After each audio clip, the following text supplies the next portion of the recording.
again, and welcome to another SAM 10-Minute Tuesdays. I'm Joe Templin, the founder of The Intro Machine, and with me as usual is my partner in crime, Mickey Stroud. Mickey, last week when we were talking, we didn't really have enough time to go into the how of creating that culture of excellence. I know you got a lot of really good ideas there from your experience, so take it away, my friend. Yeah, thanks. We probably talk for hours about the value of activity management, another couple hours on how to create that culture.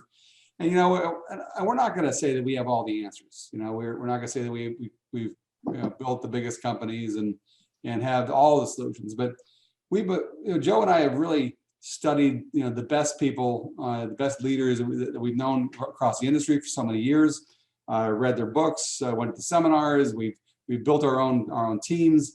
And there are a couple of things that I'd like to point out that I think really are paramount in creating that culture, because the culture is the solution. It's not that's what dictates everything else. And there's two things that I find that are key to that. Is not just to build it, but to maintain it. Because the New York Yankees, as Joe mentioned the first time, has a culture that is ongoing. Southwest Airlines, the old Herb Kelleher may no longer be there, but the culture lives on.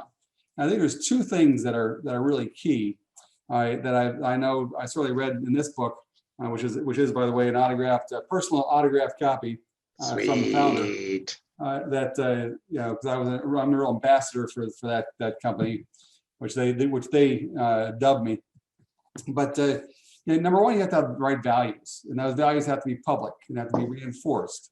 Now, in his case, it was a personality, but it wasn't just his personality that did it, but it was Colleen Barrett and the rest of the team that had things in place to make it, be sustained over a long period of time. But you got to have the right values, whether it be Northwestern Mutual or New York Life or car companies or manufacturing. They have to have the right value set and have things in place to reinforce that. And that's the second key I find is the right systems. You have to have the right systems in place.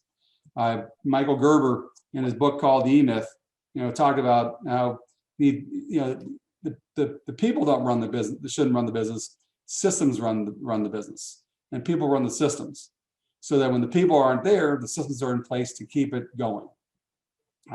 In this industry, Jag and Gary Kinder, whom I know many of you know. Same way, it's that the system is the solution, and that's what really sustains it. And as Joe mentioned the first time about Phil Richards with North Star, his book 25 Secrets of Sustainable Success, he talks a lot about that too. I know you have a personal association with that organization as well, don't you? Yeah. I've known Ed for 20 plus years. I've met Phil multiple times.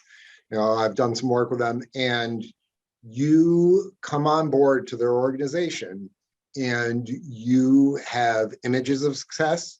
You have people that you can model off of, and there are a lot of feedback loops around the culture, whether it's formalized or informal. Formalized ones are regular meetings, looking at your activity, review of what you're doing, utilization of activity tracking, like utilizing the SAM USA or SAM Suite. So all those sorts of things, but it's also the softer components of it, where you're walking down the hall and somebody who's been there 20 years is going to be like, "Hey kid, how are you doing? How's your production? What can I help you with?" And it doesn't matter if it's North Star, whether it's a Northwestern agency, if it's a Guardian agency. This is the sort of thing that permeates those organizations that have success, not just 1 year because somebody hits a monster case, but year after year, decade after decade, manager after manager, where the culture is more important than anybody else. As the Yankees say, the name, or other people say, the name on the front of the jersey is more important than the name on the back.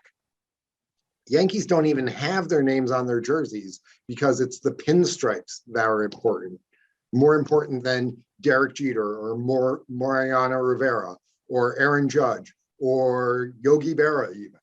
The pinstripes are more important. It's the name on the front door that everybody's buying into and being raised by and held to that standard of excellence and accountability.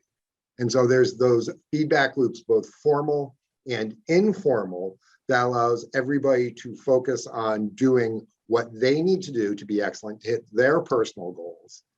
That allows the unit and the overall organization to win whatever championship is that they're going after. And they got to have, on that note, you got to have checkpoints, measurement, accountability. There has to be some accountability is probably right up there with the rest of them. Absolutely. You know, there's there's a even Rudy Giuliani talked about the way they turned around New York was accountability. That was the signature. That was, but any organizations like that need to have certain accountability and measurement. And again, systems in place to make that happen, because we're human, we're fickle, we're fragile.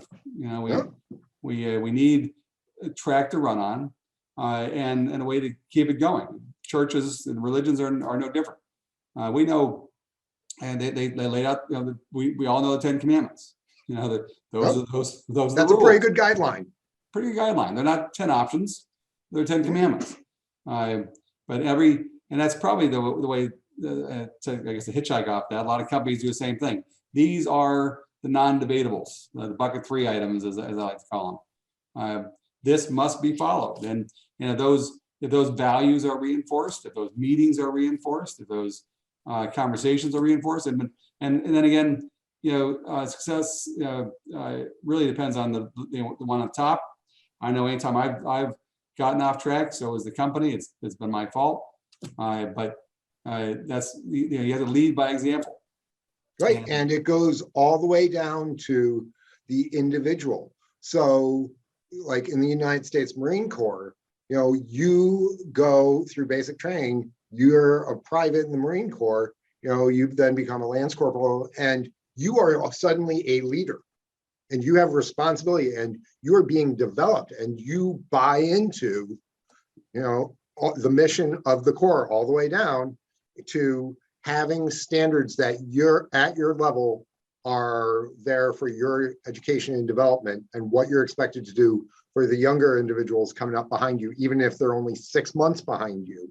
There is this reinforced standard of excellence that goes all the way up to the highest levels and down and permeates the organization. And it goes across generations.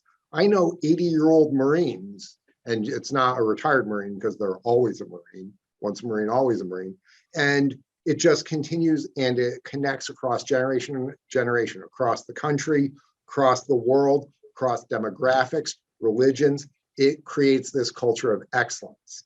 And so if I were to be talking with a young manager, I would ask them to look towards the Marines, look towards the New York Yankees, and see how they have created multi-generational cultures of excellence and what lessons that young manager can take from that.